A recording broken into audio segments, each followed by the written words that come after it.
We know Titanic from so many stories, even a movie, but now we have its first full-sized digital scan. And nope, it's not like those models from before, where we mostly imagined what the ship was supposed to be like. This time we got a real digital scan. A team of experts really mapped the deep-sea floor around the Titanic together with the ship itself. We basically got a 3D view of the entire wreck, which is like going deep down beneath the ocean's surface and seeing Titanic as if all the water has been drained away. So, the story of the wreck started in 1985, 73 years after the Titanic went down. The explorer named Robert Ballard stumbled upon it somewhere between two submarines that also went down in that area. He was actually on a different task back then, so he didn't even have time to explore the ship properly. But as he was searching for the submarines, he realized how ocean currents affect sinking debris. He noticed the heaviest object sank quickly and left a trail of debris behind, the trail that followed the currents. Using this knowledge, Ballard made a hypothesis the Titanic had broken in two and left a debris trail as it sank. Before he found the wreck, everyone thought the ship just went down in one piece after hitting an iceberg. So everyone knew where the ship was so the adventure could start, or not. It was hard to explore it. The ship is enormous, and the dark depths of the ocean make it really difficult to capture its whole body in one go. So we mostly relied on glimpses of the decaying ship, and had to settle with teasing scattered parts of the whole picture and filling it up with speculations and stories. But in the summer of 2022, we finally got something different.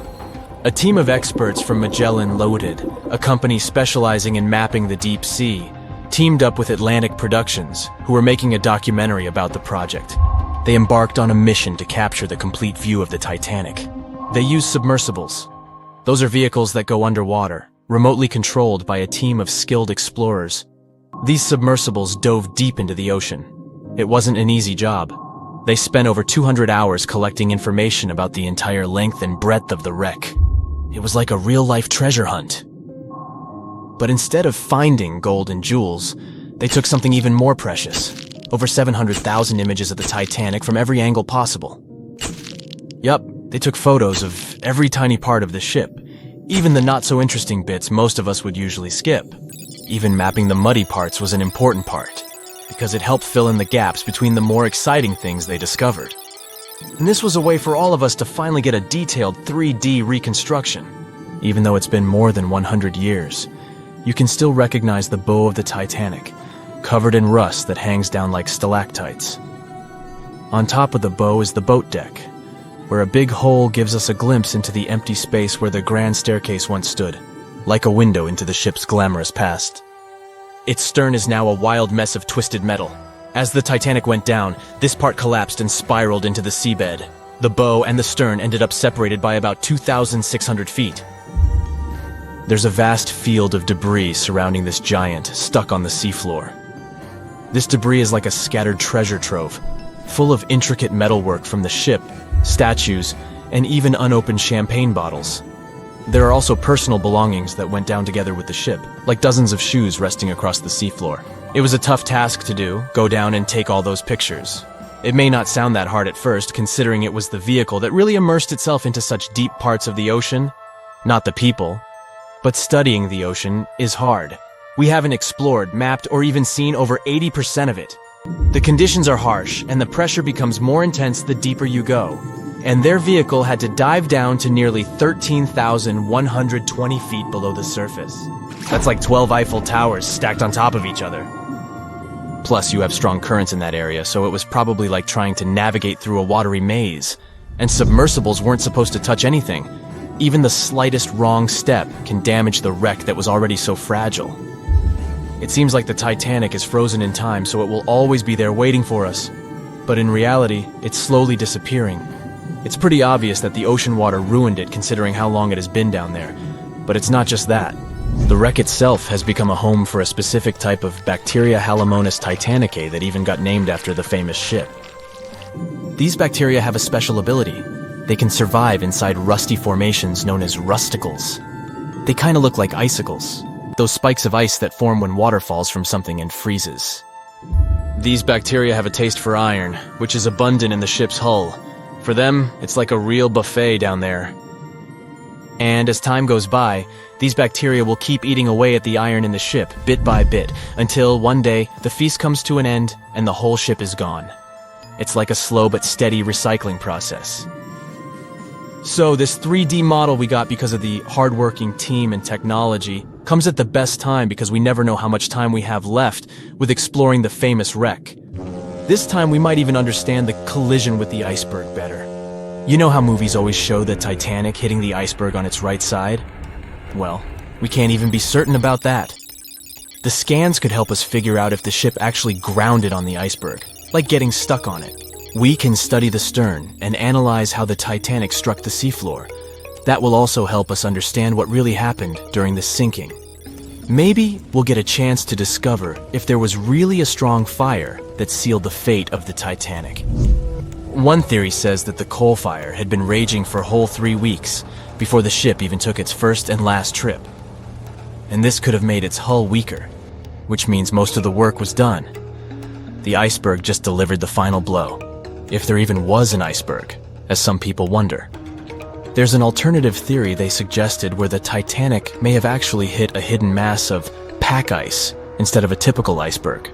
Pack ice is made up of large sheets of ice that float near the ocean's surface and can be difficult to spot. They believe this pack ice might have drifted into the Atlantic from the Arctic Ocean. According to one professional mariner, Captain L.M. Collins, that stands up with that idea. If the Titanic had struck a regular iceberg, the ship would have sunk much more quickly than it did. And since the Titanic managed to stay on the surface for a relatively long period of time, less than 3 hours, maybe this was a different type of collision. The mariner also said there are differences in what people said they saw when the Titanic sank. He thinks these differences might be because of optical illusions. In this case, when people were looking at the ocean that night, the way the light was reflecting and the conditions at sea might have made things appear closer or distorted. So when they saw something in the water, it might not have been exactly what they thought it was, whether it was an iceberg or something else. Binoculars might have helped the crew members to spot the potential danger, but unfortunately, they didn't have any. It appears they were locked inside a cabinet, and no one knew where the key was. Bet you never heard this story about the Titanic.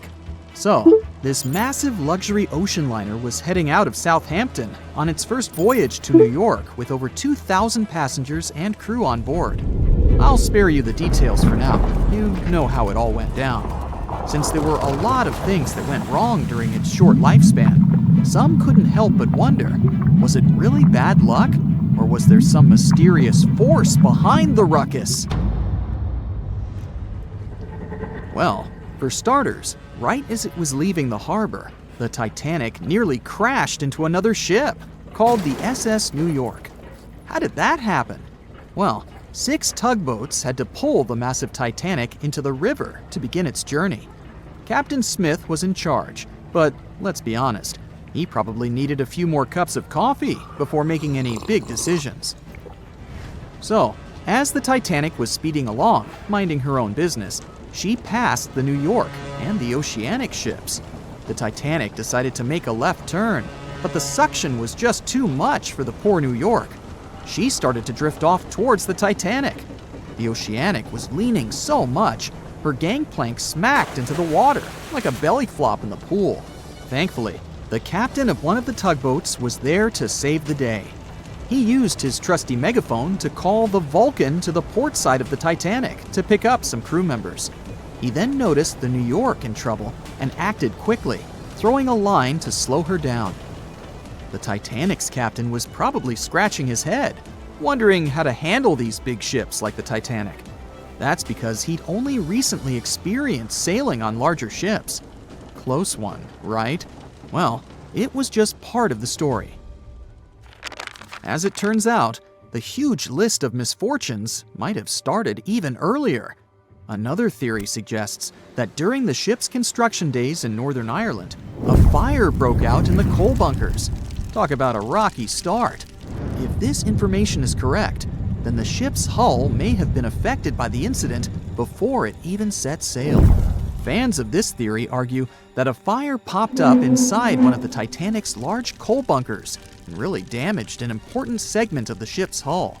Some claim there's even photographic evidence to back this up. A bunch of photos documenting how the ship was made and pampered for its maiden voyage were found, and they showed a significant black streak on the outside of the Titanic's hull. Weirdly enough, the streak was really close to where the iceberg hit during that cold April. Now I know what you're thinking. This theory might sound far-fetched, but most of these people have been gathering information about the Titanic for decades, and they're convinced that this is the real deal. They even believe that the fire started way earlier than the day the Titanic set out on its maiden voyage, particularly about 3 weeks prior. Why was this overlooked? Well, because of fear of bad press, mostly. Also, because of all the fuss created around the unsinkable ship, it was important that they stuck to the initial calendar. Of course, not everyone is convinced by this new theory. Some people think it's just another wacky idea to add to the long list of Titanic sensational theories. What if I told you there were even rumors about part of an ancient Egyptian coffin being on board? Could that have had something to do with the disastrous ending of the Titanic? Some truly believe it did. Let me tell you the story about the unlucky mummy. It's a tale that'll give you goosebumps. Back in the 19th century, this ancient Egyptian artifact, a mummy case lid to be exact, was brought over to Europe. And as soon as it arrived, strange things started happening.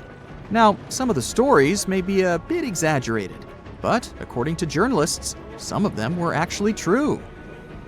The rumors sparked the interest of a British writer who later spent months investigating the mummy case and its alleged related stories. He was planning to write an article debunking the myths, but he found out they were all too real. Unfortunately, he never got to finish his work because he passed away suddenly. Others believed that the mummy case was guarded by Egyptian elementals. They warned others not to mess with the artifact. The mummy case's history is just as spooky. It was found in Egypt and sold to a certain someone conveniently named Mr. W at a party organized by a well-known English lady. When the mummy case arrived in England, it was given to Mr. W's sister, who immediately suffered from financial losses and other troubles. A photographer who took a picture of the case claimed that he captured a living woman's face on the film.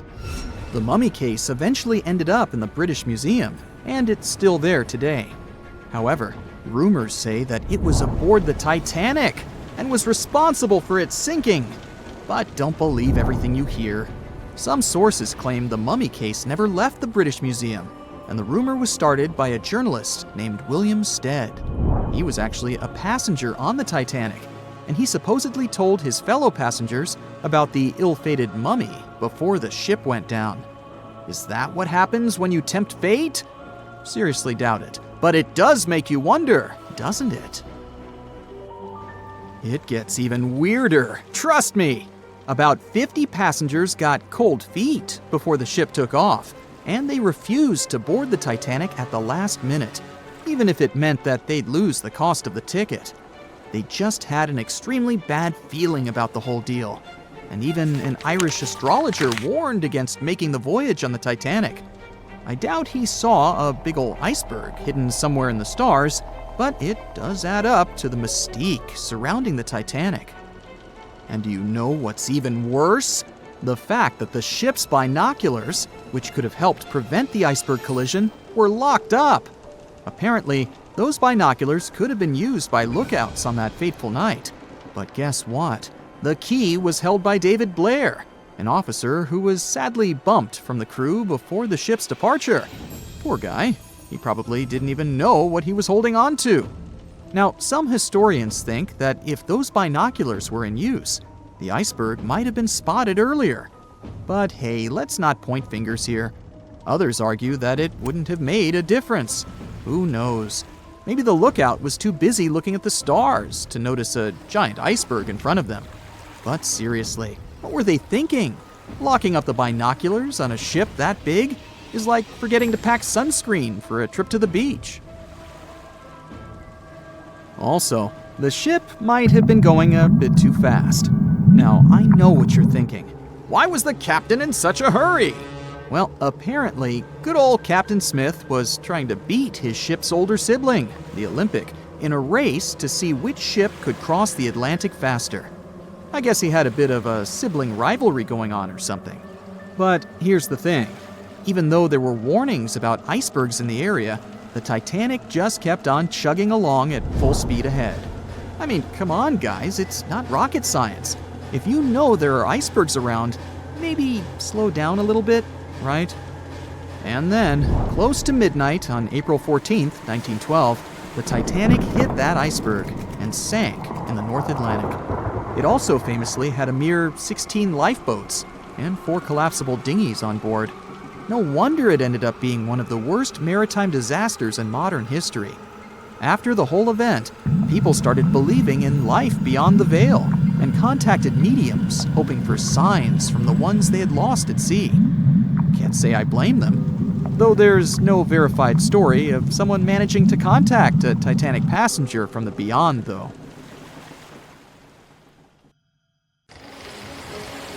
It was 11:39 at night when the Titanic's lookout shouted, "Iceberg, right ahead!" Swift action on the bridge to reduce speed and change the ship's course didn't help, and you already know how the story ends. Since then, we've regarded what happened to Titanic as a once-in-a-lifetime event. Is it though? The Titanic sank in 1912. Forget about fancy GPSs or weather satellites. At the time, ships were responsible for warning each other about the location of icebergs, like a "hey man, trust me on this" situation. Then the Titanic disaster happened. To call it a disaster is an understatement, so specialists felt the need to form an organization to avoid this kind of accident happening again. That's why, a year later, they created the International Ice Patrol, or IIP for short. Up to this day, this group has been responsible for giving ships advanced warnings about ice threats.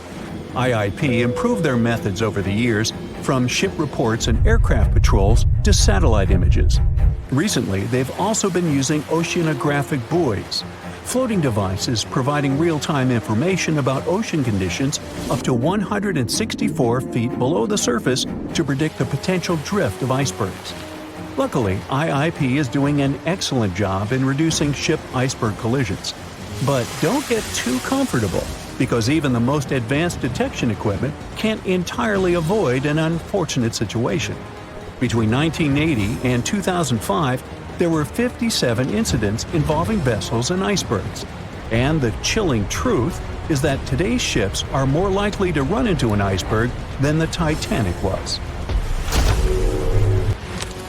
Studies have shown that 1,038 icebergs crossed the area where the Titanic sank back in 1912. You might think that's a lot, but scientists say it's not really a big deal. I mean, yeah, it's on the higher side, but there have been 14 years with even more iceberg activity since then. Nowadays, the number of icebergs is going up due to the accelerated melting of Greenland's glaciers. And since more ships are heading into polar waters, the chances of ships bumping into icebergs are higher. But the real danger for captains is invisible enemies, called growlers and bergy bits. Growlers are these small icebergs that can be the size of a regular door. And bergy bits are also considered small, measuring around the size of a school bus. These icebergs might seem harmless, but they're actually tricky since they can be completely invisible to radars or satellites. Let's see what happens when a modern cruise ship as big as the Titanic hits one of these small icebergs. Meet the Norwegian Sun, a luxurious cruise ship like Titanic, as it has the capacity to accommodate 2,400 passengers and more than 900 crew members. On July 2022, this cruise ship was on its way to Hubbard Glacier in Alaska when it found itself in the middle of a dense fog. Suddenly, passengers felt an impact and were terrified as the ship experienced a severe jolt. The fog immediately cleared and they realized what had happened. The Norwegian Sun had collided with an iceberg of the growler type. But the outcome was entirely different from Titanic. Thankfully, there were no injuries, and both the passengers and staff reached the Alaskan docks safely. Expert divers checked the condition of the boat, and they discovered that the ship had suffered some damage after the collision, so the rest of the trip was canceled. Now don't stress about packing for your next trip across the Atlantic, because accidents like the one with the Norwegian Sun are really rare. I mean, it's common for ships to encounter ice, but what's unusual is for it to be a problem. Most modern cruise ships wouldn't get physically damaged by an iceberg, and there's a reason for that. You see, the steel used in the Titanic also played a significant role in the disaster. The unsinkable ship, after all, was not so impact-resistant. Back then, the Titanic's hull was constructed using around 2,000 steel plates, which are believed to have been produced in an open hearth furnace. As a result, the steel contained a high concentration of phosphorus, oxygen, and sulfur. High levels of these elements make steel brittle at low temperatures, causing it to fail upon impact. While the steel used on the Titanic was of the highest quality available at the time, it wouldn't meet the safety standards of modern ships, and it was approximately 10 times less safe than what today's vessels use. But the most significant difference between the design of the Titanic and a modern ship lies in how the hull is put together. You see, the Titanic was built using over 3 million rivets for its hull and upper deck structure. So, when it struck the iceberg, the rivets started a chain reaction, causing the entire section of the hull to collapse simultaneously, causing an uncontrollable flood of water. In contrast, modern ships use a method called submerged arc welding, which fuses the edges of metal pieces together, creating a strong and continuous bond. This is safer because if any part of the ship gets damaged, the tear doesn't spread, making things worse. The damage remains contained within that section. Okay, so small icebergs are becoming more common, and vessels have been adapted to deal with them. But there's still one more scenario to consider. What if a huge cruise ship hit an iceberg the size of a 5-story building? Imagine we've just created the world's largest cruise ship on the planet. Let's call it the Bright Seaside. Our floating resort is massive, 4 times the size of the Statue of Liberty. It's longer than the Titanic by 318 feet and carries about 3 times more passengers and crew. And just like the Titanic, our fictional ship can cruise at a top speed of around 23 knots. Now, picture this scenario. The Bright Seaside is cruising at full speed in freezing waters. It's the middle of the night, and the captain doesn't realize that all the iceberg detecting equipment on board isn't functioning. It stopped working 3 days ago. It's very foggy out there, and the lookout also fails to spot a 45-foot tall iceberg. If that whole situation played out, and the ship smacked into the iceberg head-on, well, it could potentially lead to a sinking. But you can see how unlikely that is, right? That's why experts are quite confident in saying that ice isn't likely to sink modern cruise ships. It's also worth mentioning that safety measures have improved a lot since Titanic. A modern large vessel can take days to sink, which provides enough time to keep everyone safe. Crews are definitely better prepared to handle evacuation procedures, and passengers should also go through safety training before cruising. I know, it is annoying to do that when all you want to do is drink a lemonade or some other beverage by the pool. But, all these safety tips are what saved the MS Explorer from becoming a modern Titanic. You see, back in 2007, all 154 people on board this Antarctic cruise ship managed to get into lifeboats after the ship hit an iceberg. Now imagine their panic as they waited for help for 4 hours. The crew did an excellent job in keeping everybody safe, no doubt.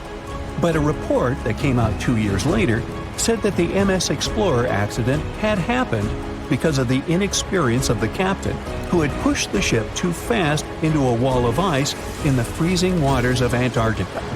That means that no matter how much tech a ship's got or how fancy its materials are, if you've got a careless captain and a crew that doesn't know how to handle an iceberg hit, yep, a disaster similar to Titanic could happen again. But hey, you shouldn't stress over it. Trust the professionals and keep in mind the odds. In the last 30 years, the MS Explorer was the only cruise ship that sank thanks to an iceberg. and everyone survived. So kick back and enjoy your sea vacation. It seems like we all cried watching the heartbreaking goodbye of Jack and Rose from the Titanic. Oops, spoiler, sorry. But the real-life stories from the sinking of the famous ship were no less touching. Joseph LaRoche was born in 1886 in Haiti to a wealthy family. He was growing up without a dad, but his mother was a self-made woman and a respected merchant. His uncle was the head of his country. Joseph was fluent in French, Creole, and English. At the age of 15, Joseph realized he wanted to become an engineer. There were no engineering schools in Haiti, so he moved to France to get his education. The journey took him a whopping 83 days. Still, in his student years, Joseph met Juliet in a suburb of Paris through a mentor. They soon became friends, and then it grew into something bigger. The couple decided to get married. There was only one problem. Joseph couldn't find a well-paid qualified job even after completing his studies because of racial discrimination. The intelligent young man realized he could do better. Plus, he needed to provide for his growing family. His third kid was on the way. His uncle back in Haiti promised he'd help Joseph secure a job as a mathematics professor. His mother was overjoyed that her son and his family would be living in Haiti. She bought them first-class tickets for the French liner La France as a reunion gift. But that liner had really weird rules separating parents from their offspring for meals. The LaRoches didn't want to leave their youngsters and make them feel sad on a trip across the ocean. So they decided to trade their first-class tickets for La France for second-class tickets for RMS Titanic's maiden voyage. The Titanic was all the hype, and it didn't separate families, so it looked like a great deal. They planned to change for another ship in New York that would take them straight to their final destination in Haiti. The family boarded the Titanic on April 10, 1912, at Cherbourg. They had 3 days to enjoy the luxurious staterooms, a dining salon, a library, and 3 outdoor promenade decks available to second-class passengers. Juliet sent a letter to her father from Titanic's final stop in Queenston, Ireland. She told him they were more than happy with the accommodation. They had 2 bunks in their cabin and a couch that converted into a bed for their youngest family members. The family made friends with some nice co-passengers with whom they had traveled together from Paris. She thought they had been the only other French people on board, so they sat together for meals. Juliet mentioned they had all spent time together on the deck of the liner. She also wrote the people on board were friendly, although some sources say the family had gone through quite a lot of mean stares, gossip, and remarks. On the night of April 14th, their exciting journey came to an abrupt end. Even though Titanic's wireless operators had received warnings about drifting ice from nearby ships, the liner continued to plow ahead at full throttle. It was around 11:40 p.m. when Titanic's hull collided with the iceberg around 370 miles off the coast of Newfoundland. The practically unsinkable ship was severely under-equipped with lifeboats, enough for only about half of its 2,200 passengers. The nearest rescue ship, the Carpathia, was too far away to help. A steward woke up the LaRoche family and took them to the lifeboats, as Juliet remembered later. She couldn't speak any English, so everything that was going on seemed even scarier to her. A little after midnight, the crew received the order to give priority to women and children when boarding the lifeboats. Juliet later remembered a terrible panic had begun, as people had been pushing each other to get to the desired seat. At some point, she felt they had pulled away her older daughter and thrown her into the abyss. A moment later, she had joined her Simone in the same emptiness. So, pregnant Juliet and her 2 daughters got spots in Lifeboat 14. But they had to say goodbye to Joseph as the boat was being lowered into the sea. He wrapped his coat around Juliet, saying she'd need it, and promised to get in another lifeboat and see her and the little ones again in New York. The 25-year-old Joseph LaRoche didn't manage to stay true to his word. In a couple of hours, Titanic sank underwater, taking the lives of almost 1,500 people. Joseph was one of them. Juliet and the girls were among the 700 survivors who had been rescued by the Cunard liner Carpathia several hours later. Once they reached New York, they were looking through the crowds of people, hoping to see Joseph again. When it became obvious they wouldn't find him, it was time for them to decide what to do and where to go. Without any knowledge of English or money that had gone down with the ship, Juliet managed to survive in America only for 3 weeks, and then had no other choice but to go back to France. Joseph Uncle was no longer able to help them, as others had taken his life 4 months after the Titanic tragedy. In December 1912, Juliet gave birth to a son who she named Joseph after his father. For the rest of her life, she couldn't get over the loss of her beloved husband. That's why she didn't like to speak about what had happened on Titanic and told her children not to mention it. In 1995, a member of the Titanic Historical Society interviewed Louise, who was the last remaining LaRoche child and the last French survivor of the sinking. And that's when the world first heard about this heartbreaking story. It inspired some plays and articles, but it never got the same attention as the story of other passengers. You probably remember the elderly couple going down together in their bed on the Titanic.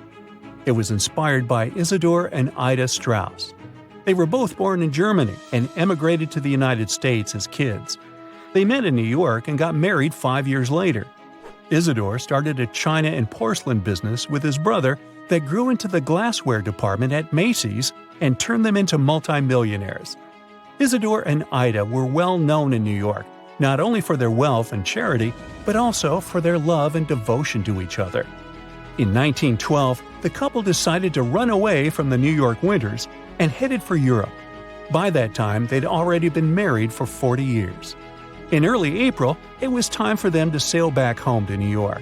They normally traveled on huge German liners, but at that time, they couldn't resist the hype of everyone talking about that new luxury liner, the RMS Titanic. That's how they ended up in one of the first-class private suites at the top of the ship. The Strauss couple spent their evenings dining in front of a live orchestra in a hall filled with fancy furniture and expensive wooden paneling. On the night of April 14th, they felt a slight tremor and then left their private suite and waited for instructions from the crew. They told the passengers not to lose their passes, as they'd need them when everyone got back on board. But the ship was going under. The Strauss couple were standing next to Lifeboat 8. Mr. Strauss, who was 67 at the time, was offered a seat with his wife because of his age. He refused it, saying he was not too old to sacrifice himself for a woman. He wanted to wait and make sure no women and kids were left behind. Ellen Bird, Ida's maid, hesitated before getting on the lifeboat, but Ida told her to go. She took the easy decision not to leave her husband on the sinking ship. Ida took off her beautiful mink coat and handed it to her shivering maid, saying she wouldn't be needing it anymore. Isidor didn't manage to convince her to save herself, so they stayed together till the end. Some of the surviving first-class passengers later remembered they had seen the couple standing peacefully on the deck, holding hands, just waiting. In the Titanic movie, you won't see any fumes above the fourth funnel of the legendary ocean liner, and it's not a mistake. Back in 1911, the year before the Dream ship's departure, large ships would mostly sail with 4 chimneys. They needed those to draw heat and fumes from their massive boilers. The Titanic was a real engineering gem that only needed 3 chimneys to function. So the fourth was added for balance and more impressive looks. The White Star Line thought the public would have been disappointed to see only 3 pipes on the greatest ship of all time. The Titanic's sister ships, the Olympic and the Britannic, also had 1 fake funnel each for the same reason. The dummy chimney wasn't completely useless and served for ventilation. It took out the fumes from the machine spaces in the lower decks and from one of the first-class general rooms. 1 big ventilation funnel, instead of several small ones, helped to declutter the upper decks and left more open space for passengers to enjoy their strolls. When Titanic went down, the funnels, each weighing 60 tons, went down with the rest of the ship. They were made extra tall to make sure the passengers weren't covered in the soot being ejected. Their height and weight let them stay in the upright position. The forward funnel, followed by the others, fell only when the ship went for the final dive. Those chimneys were much lighter than the bow, so they spread among other debris. The light material they were made of flattened once it hit the bottom, and the iron-eating bacteria living deep down took care of it later. The bow of Titanic remained intact when it hit the seabed, but the stern was completely mangled. When the famous ocean liner hit that iceberg, things got really messy. It took the future movie star a whole 2 hours and 40 minutes to submerge completely. The collision let water flood 6 out of 16 watertight compartments. As the water gushed into the starboard side, the ship started to tilt down in the front and a bit to the right. By midnight, the damaged compartments were spilling water into others, and it was chaos because these compartments were only watertight horizontally. Soon enough, water started flooding through the anchor chain holes, and by 2 a.m., the bow was sinking, and the stern's propellers were lifted out of the water. The ship kept flooding until the moment the bow went underwater, and the stern shot up almost 45 degrees. The weight of those massive propellers stressed the ship's midsection. The steel just couldn't handle it and failed. Survivors described that moment as some loud noise, like breaking china or falling gear. That was the Titanic's upper structure giving in. By 12 past 2 a.m., the bow and stern were only connected by the inner bottom structure. Minutes later, the bow, weighing almost 16,000 tons, broke loose from the stern. The stern rose sharply to an almost vertical position and started sinking slowly. By 2:20, it disappeared underwater. The bow was cruising down at about 13 miles per hour and had hit the ocean floor almost a half an hour before the stern. The two parts of the Titanic now lie 2,000 feet apart, pointing in different directions. The bow remained mostly intact, just covered in mud. The stern turned into a tangled wreck because of the implosions it went through during the descent. The air trapped within the structure just couldn't handle the increasing pressure of the water deep down. Signal rockets played a big part in the Titanic's tragedy. When a ship goes down, you're supposed to shoot up red flares to signal trouble. But someone decided to stock Titanic with white lights instead of the usual red ones. So when the ship smacked into that iceberg, the crew fired off white flares. The SS Californian was passing nearby, and his captain knew the Titanic was in a dangerous iceberg zone. The crew didn't spot the sinking Titanic, but they sure saw those white rockets. The radio between the ships was useless because the Californian's operator switched it off. The captain had a gut feeling something was off, so he flashed a Morse code light signal at Titanic. But he received no reply because the Titanic had already gone underwater. There was another ship, Samson, sailing alongside the Titanic. It had plenty of illegally hunted frozen seal meat from Canadian waters abroad, so it was sailing with lights off to remain unnoticed. When they saw the Titanic's white rockets, they thought it was the Coast Guard and zoomed away. Samson didn't have a radio, so they couldn't find out about the ongoing disaster. The crew got the news about Titanic only when they got to the coast of Iceland the following month. There have been many theories to explain the Titanic tragedy, and one of the recent ones says that there was a fire involved. An Irish journalist went full detective for decades, digging into the mystery, and stumbled upon a game-changer. He came across a photo album that had been hiding from the public for a century after the tragedy. In the pictures, taken at the Harland and Wolff shipyard in Belfast, Northern Ireland, just over a week before the liner sailed, you can clearly see a massive 30-foot black spot on the ship's hull. Maloney researched the photos and eyewitness testimony from the time and claimed that a fire spontaneously broke out inside of one of Titanic's enormous coal bunkers. It was raging for a whole 3 weeks and messed with the metal, critically weakening a crucial segment of the ship's hull. Back then, most ships had just one hull, so it was the only skin the Titanic had. That's why the iceberg managed to punch a hole through the ship so easily. If it hadn't been for the fire, the Titanic might have shrugged off that iceberg collision. The company operating the liner knew about the fire, but they decided to conceal that fact. They didn't want any negative stories in the press as they faced some serious competition in transatlantic voyages. The Titanic was sold out, so they stocked up on coal and made it sail. The moon might have also played a role in the sinking. Our satellite heavily affects tides on the Earth. The closer it is to our planet, the stronger the tides are because of the increasing gravity of the moon. Back in 1912, the moon was so close it made several glaciers in Greenland break apart. Massive chunks of ice that broke off from the glaciers started floating south. The supermoon event came just 6 minutes after a spring tide. During new and full moons, the alignment of the moon, the Earth, and the Sun makes their combined gravity reach its peak. And the day before, our planet had come the closest to the Sun that year, which made the gravity even stronger. This mixture of events created perfect conditions for one of the most powerful tides in history. It created the perfect conditions for the icebergs breaking off from Greenland's glaciers to move freely. Opponents of this theory say that the difference in tidal force wasn't actually that big, and it couldn't have been the main cause of the sinking. The iceberg tore down the side of the ship, leaving a huge opening in the hull. It wasn't a continuous rip, and damage was caused in several places. Some experts believe the ship would have survived the iceberg if it had hit head-on. The Titanic had watertight compartments designed to prevent flooding in case of a collision. Only the first 3 or 4 of these compartments would have been flooded. This could have helped save a lot of lives. Supporters of this theory put the blame for the disaster on First Officer William Murdoch. Huge, fast-moving ships don't just turn in a matter of seconds like a speeding car. It takes minutes. When Murdoch realized the collision was inevitable, he tried dodging left to avoid a direct hit. But despite his efforts, the ship still collided with the iceberg. You know the rest. The unsinkable Titanic didn't go down peacefully, which made finding its final resting place all the more difficult. The world-famous RMS Titanic sank in 1912, but was only discovered in 1985 on a secret mission.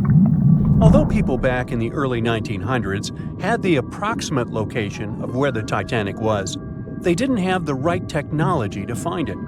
As it went under, the ship sent several CQD signals, standing for Come Quickly, Distress, to a nearby ship named Carpathia. Come at once, we have struck a berg. It's a CQD, old man, were some of the final words transmitted from the Marconi wireless on the ship. These Morse code messages were also what made the first research missions to the wreck possible. RMS Carpathia found the lifeboats filled with Titanic survivors, but the world also desperately wanted to see what became of the famous liner. Fast forward to 1953. That's when the first serious attempt to find the Titanic wreck happened. A man named Risdon Beasley tried using a loud eruptive device to locate the ship. It sounds weird, but there's science to back it up. When dynamite goes off, the waves from the detonation hit the bottom of the ocean floor. With the help of sonars, scientists would be able to locate if there was anything solid at the bottom of the ocean. But Beasley had no luck. Another 20 years would pass before oceanographer Robert Ballard would make his attempt to locate the Titanic. Ballard had a bit more luck than Beasley. Over the previous years, underwater technology had gotten more funding, and so worked much better. He tried it the first time in 1977. Ballard partnered with the Woods Hole Oceanographic Institution on a mission to map the ocean floor.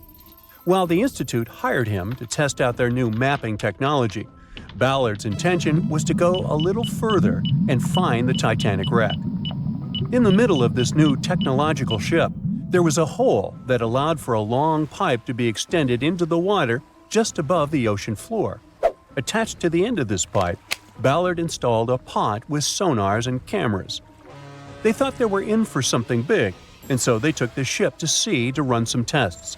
That's when, on a trial run, adversity struck. The drill pipe broke, sending all of their expensive material to the bottom of the ocean floor, just like the Titanic. When Ballard failed, another important character came into this story, a man named Jack Grimm, an eccentric oil tycoon. Grimm had become famous for trying to find things such as Noah's Ark, the Loch Ness Monster, and Bigfoot. He also tried to prove the hollow Earth theory, that says that the interior of Earth is entirely hollow and hosts underground cities and nations. His search consisted of trying to find a large hole on the North Pole, and thus venturing inside the hollow Earth. After his attempts failed, he set his eyes on the jewel liner that had sunk, the RMS Titanic. Grimm had the money, but he didn't have the know-how. So, as a billionaire, he made a big donation to Columbia University and asked in return to use some of their equipment. He hired a team of highly qualified scientists to help operate the machinery. Here's where it gets a little strange. Jack Grimm was a believer in folklore and non-conventional ways of doing things. So he brought a monkey on board and surprised the research team. This monkey, called Titan, was believed to point to a map and locate lost things. In this case, the Titanic. The scientists went crazy when the monkey appeared and told Grimm it was either them or the monkey. This expedition left Florida without Titan. Yes, there would be no monkey business. They set the course to the exact location of Titanic's last distress signal. They arrived, examined every inch of the ocean floor, but still found nothing.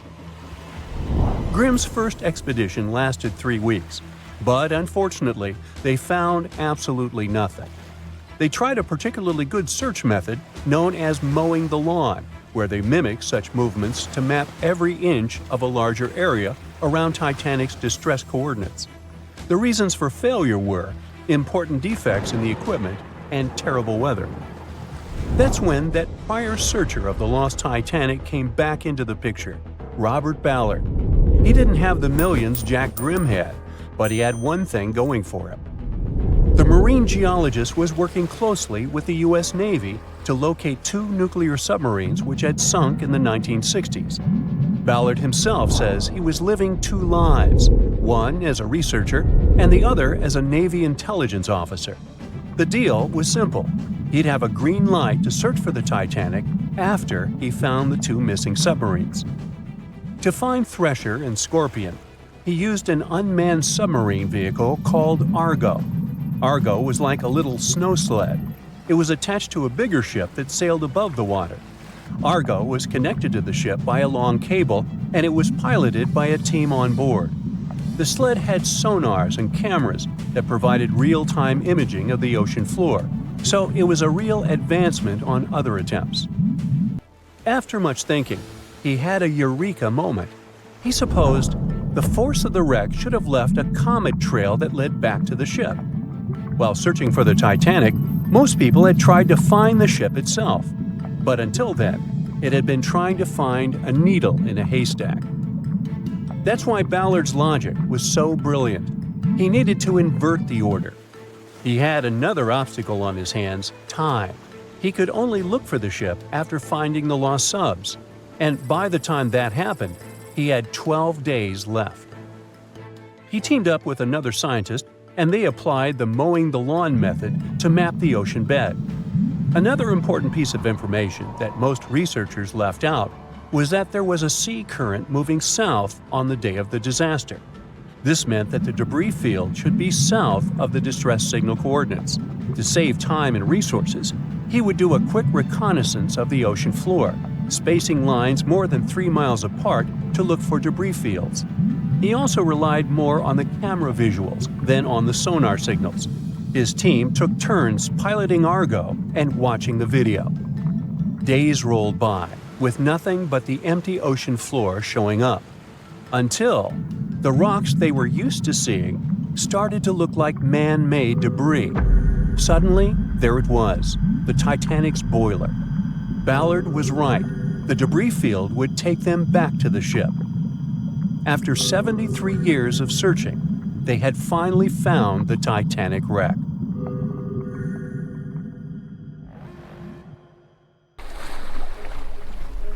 The lookout shouts, "Iceberg right ahead!" The Titanic strikes the ice. Water starts flooding in. Third-class passengers are locked up.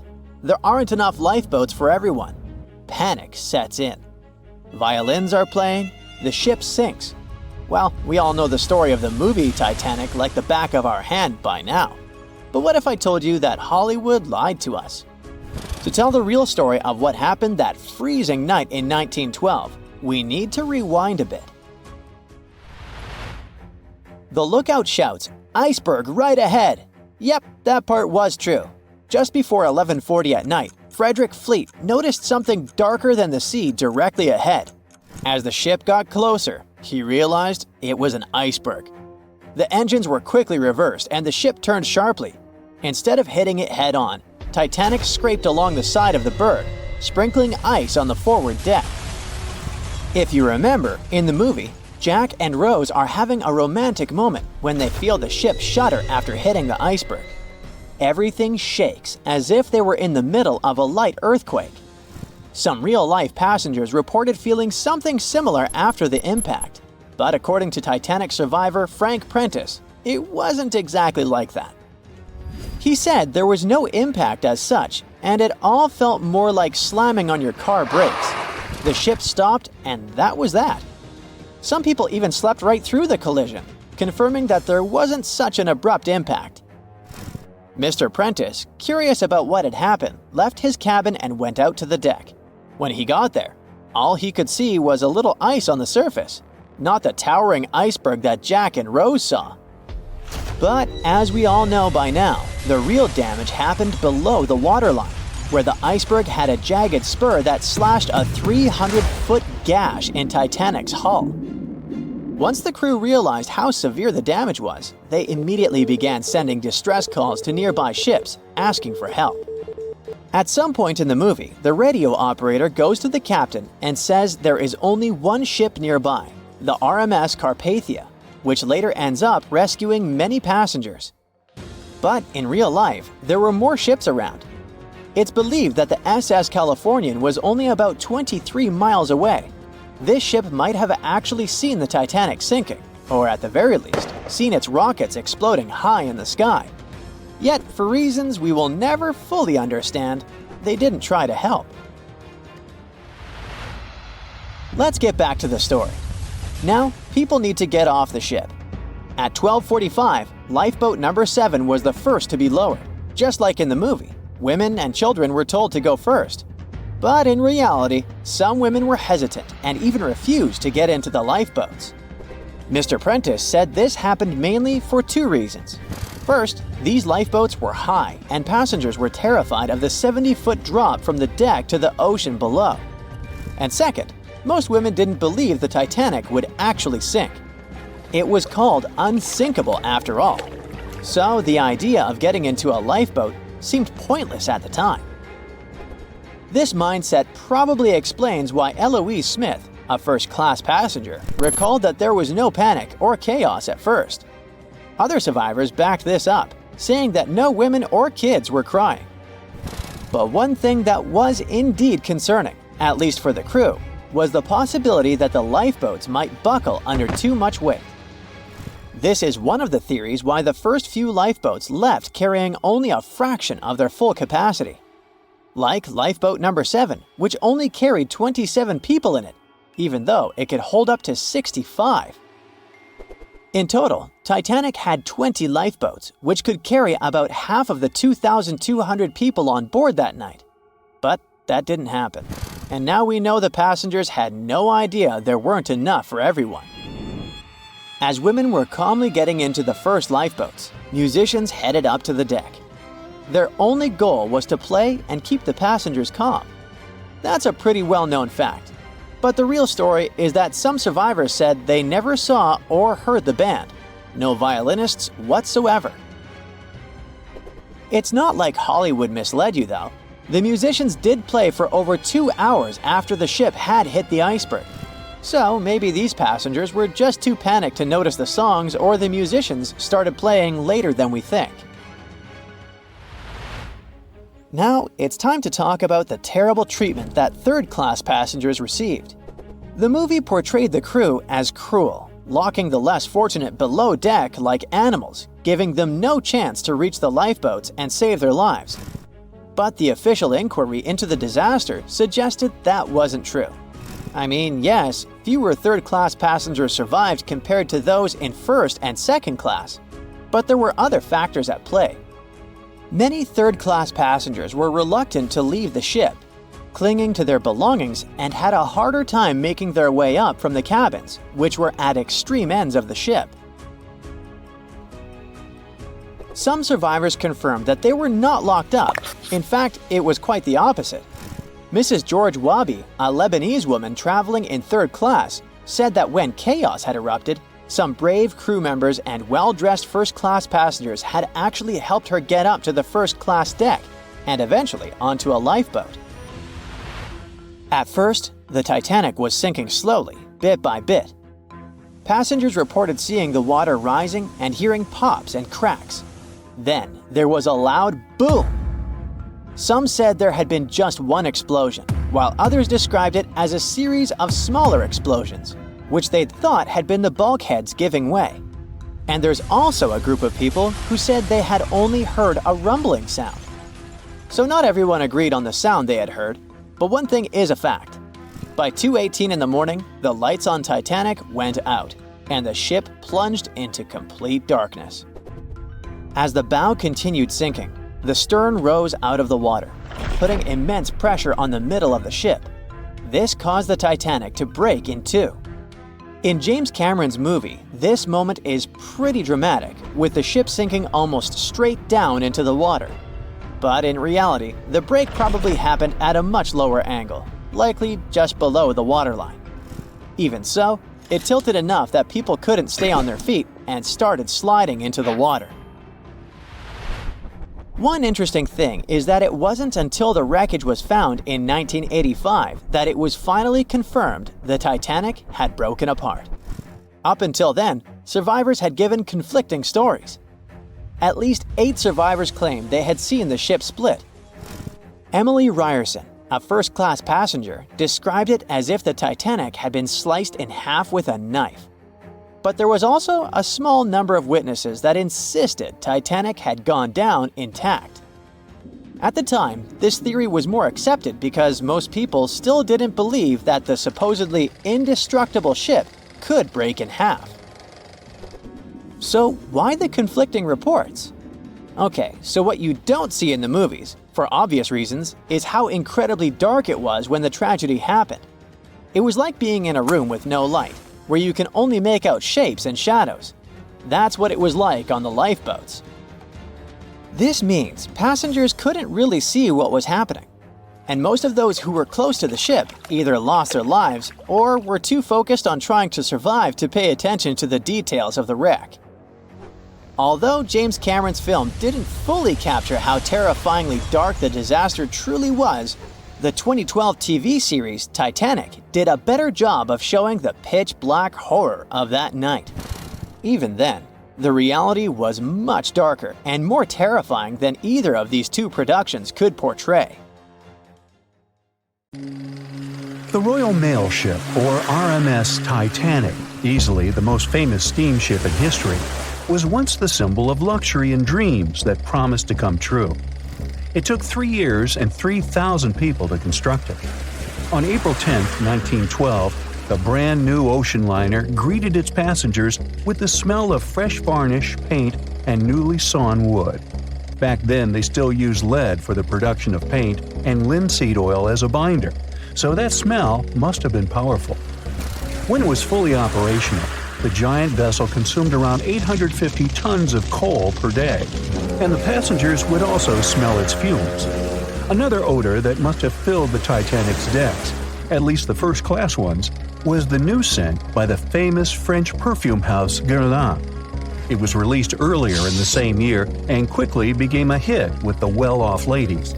The perfume that you can still buy today is a mix of violets and iris with creamy vanilla.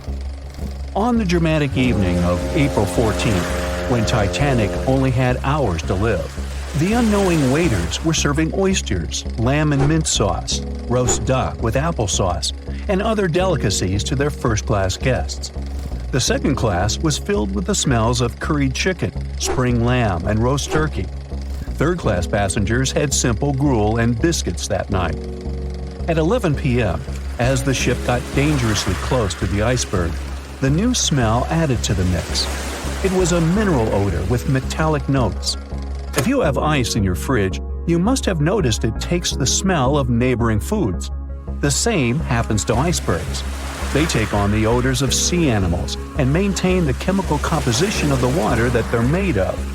If more people had known about the meaning of this particular metallic smell, they probably still wouldn't have saved the ship, but the number of people that managed to escape to safety could have been larger. Speaking of smells, in case you've ever wondered what space smells like but aren't planning to become an astronaut anytime soon, listen up. You can try out Ode to Space, an aroma that was designed by NASA decades ago. The idea of the perfume was to help astronauts prepare for their encounters with space at all levels during their training. But hold on a second, space is a vacuum, so it technically shouldn't have any smell. Yet, astronauts who have been out there remembered it as a pleasant metallic odor, something like the smell of welding fumes or burnt gunpowder. They could smell it on their spacesuits after coming back into their spacecraft. We can also guess what other planets smell like based on what their atmospheres are made of. Venus has clouds of sulfuric acid in its atmosphere, so it must smell like rotten eggs. Mars and Uranus also smell like rotten eggs, by the way. Each of the layers of Jupiter's atmosphere is made up of different chemicals. That's why it smells different depending on where you are. Some layers would greet you with a yummy aroma of bitter almonds or marzipan, and others, closer to the top, smell like cleaning products. The remaining planets of the solar system are unlikely to have a distinctive scent because they're mostly odorless gases in their atmospheres. As for our natural satellite, the Moon, the Apollo astronauts claim that its dust smells like gunpowder. The fragrance of fresh-cut grass makes regular mowing it nearly worth it. But did you know that the grass isn't having a great time while you're doing it? In fact, it's sort of screaming for help. And because grass can't scream out loud, it expresses discomfort by releasing a mix of smelly, volatile molecules. It does it to protect itself from insects. Caterpillars and other similar creatures just love to munch on sugary plant snacks. When you mow the grass, it releases jasmonic acid, among other things. It's sort of a signal to parasitic wasps that there is a caterpillar available. These creatures deal with the grass's offenders, and it can keep growing happily ever after. From the point of view of the grass, mowing is not much different from an insect attack, so it protects itself the best way it can. The rain has an easy-to-recognize powerful smell, also known as petrichor. But where does it come from? Turns out some plants secrete oils during drought. The rocks and soil accumulate those oils compounds, and when the raindrops hit, they mix with water and release into the air. Sometimes these oils combine with chemicals produced by bacteria living in the soil. The result of this cooperation is a musky odor you can smell in the woods or in your garden when you turn over the wet soil. Ozone also adds to the smell of rain, especially after thunderstorms. It happens when a lightning bolt's electrical charge splits oxygen and nitrogen molecules in the atmosphere, and they later recombine into ozone. One theory says we enjoy the aroma of rain so much because it's imprinted in our brains. Different cultures have always associated rain with something positive, and we could have inherited that perception. Now, chocolate fans, of which I am one, this is for you. There are flowers that smell exactly like your favorite tree. It's a product of a tropical plant, after all, and since it's impossible to recreate the exact magical scent chocolate has in a perfume, you can plant some chocolate flowers, also known as the green eye lyra leaves, in your garden. These flowers look like daisies with yellow petals around a deep red center. When you pick its petals, the flower releases the delicious smell we all love so much. The leaves and branches of the plant also have the same fragrance. Now, in case I got you interested, you can find the flower in dry soils of Arizona, Texas, Colorado, and other states with similar climates. It blooms all year, and the aroma is strongest on warm days. The bear cat, also known as the biturong, does not only look super cute, but also smells like buttered popcorn. Biturongs prefer to stay alone and use their aroma to mark their territory and find potential partners when they have to. Scientists tried to figure out the secret of their unusual smell and suggested it could come from secretions from the scent glands under the animal's tail. Further research showed that the popcorn smell comes from the bear cat's urine. After the animal answers nature's call, it leaves a scent trail in the trees with its tail that often gets soaked. But if the real popcorn only releases its amazing smell when it's popping under heat, how do bear cats manage to do it without a microwave? Well, the answer could be in their diet, or more likely, in the bacteria that come in contact with the animal's natural fluid. Durian is a fruit popular in Southeast Asia that smells sweet and nice to some people, but to the majority, it's a mix of rotten onions and sweaty socks. The stench is so powerful that it's banned on public transportation and hotels in some countries. The secret of durian is its 44 odor-active components.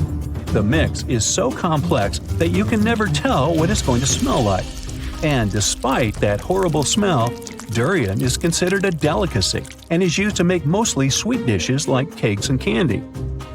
There was a smelly incident involving durian at a library in Australia.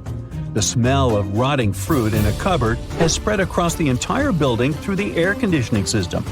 They mistook it for gas leakage and had to evacuate around 500 students and teachers. Well, that stinks. And finally, if you've ever been to natural hot springs or went to see some geysers, you'll never forget the smell of hydrogen sulfide, or less poetically, rotten eggs. It's actually not only yucky but also highly flammable, but it can also be quite useful. Most households in Iceland use geothermal springs as a source of hot water. Although it doesn't smell fresh, it's perfectly safe to drink, and the smell doesn't stay on your body after you take a shower. So there.